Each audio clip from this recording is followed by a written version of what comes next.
Okay. All right. So a farmer growing 30 bushels of corn per acre of land in 1922 would be able to grow 134 bushels of corn on that same land in 1999. That's a 350% increase. So, quick question. Who here can tell me exactly where their lunch was either grown or raised? Yeah, so the United States has a highly industrialized and centralized food system. That means that most of our food is grown in centralized locations that specialize in a certain thing, be it a certain kind of plant or a certain animal.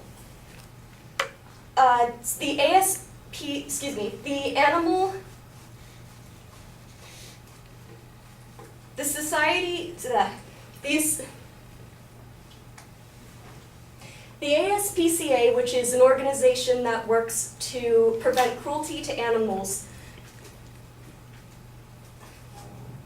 says that 95% of farm animals in the United States are grown on factory farms. According to the U.S. Department of Agriculture, about a little under 30.6 million cattle were processed in 2016 alone. Today, I'm going to argue that the increased yield produced by factory farming cannot justify the long-term damage to our national health and future that they're causing. Now, I've mentioned the term factory farming a couple of times. The Merriam-Webster Dictionary defines factory farming as a large number of livestock raised indoors in conditions intended to maximize production and minimize cost. For most factory farms, that means that for most breeds of animal, the feed is mostly corn-based, which, while highly fattening, is not good for most animals. They liberally use antibiotics, which is breeding grounds for creating penicillin-resistant bacteria. And most of the animals are kept in highly confined quarters because the companies are looking to maximize the floor space that they have. I'm going to argue that the two main problems that factory farming are going to cause for us in the future are going to be how they're harming the environment and how they're creating a system that is going to make us sick. So the main thing that factory farms are doing to harm the environment is mainly their consumption of fossil fuel. According to researchers at the Johns Hopkins Bloomberg School of Public Health, for 1 kilocalorie of beef, a kilocalorie is 1,000 calories, requires 35 kilocalories of fossil energy, and that's not including whatever fossil fuel was required to produce and transport the food the animal is eating. So that correlates to a huge amount of fossil fuel burned. That same paper also looked at how fertilizers and pesticides used in the production of food for the animals is negatively affecting the watersheds. An example was that nitrogen from croplands surrounding the Mississippi River and its tributaries have actually caused a dead zone in the Gulf of Mexico that was 8,776 square miles as of 2017, where there isn't enough oxygen in the water for sea life to survive. So the fossil fuel that factory farms are using are both increasing the pollution and therefore increasing the onset of climate change, as well as, ironically, affecting the food sources in terms of fish in the Gulf of Mexico. The other main issue that factory farms are causing are the medical effects that it's having on us. These concerns have actually been raised since 1998, and the main issue is, like I said, there's a lot of antibiotics being used on these animals. There's a proven link between antibiotic-resistant diseases and the use of them on factory farms.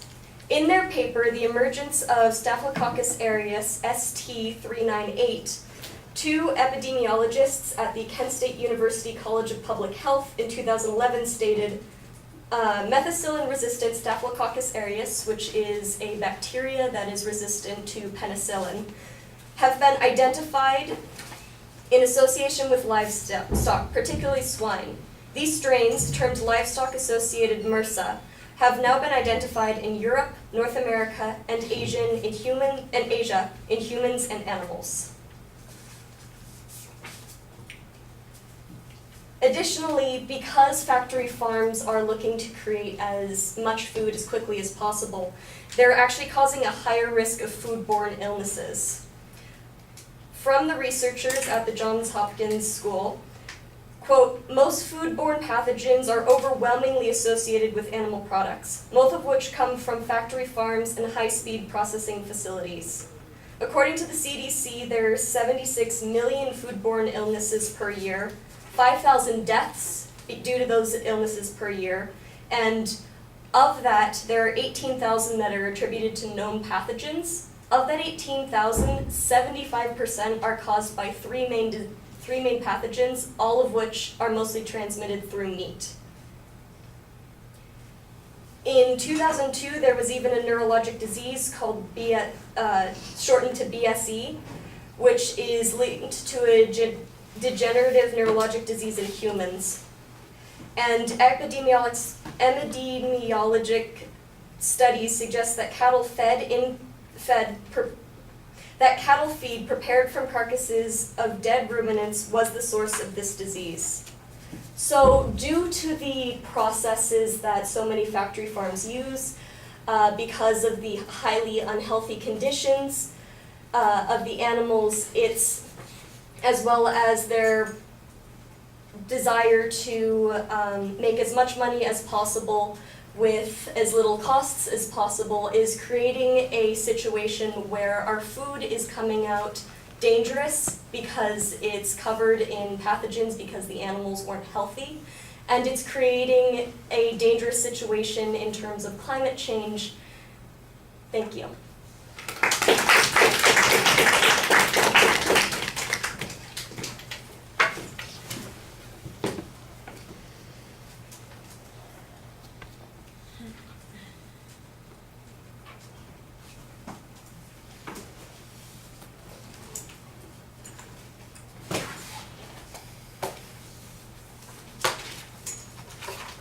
All right, the phrasing of the proposition is a little problematic because it does sound like it's phrased as a value claim. It can't justify something. If it's an on-balance argument, you need to kind of tell us what it is we're measuring. Are we measuring safety versus health?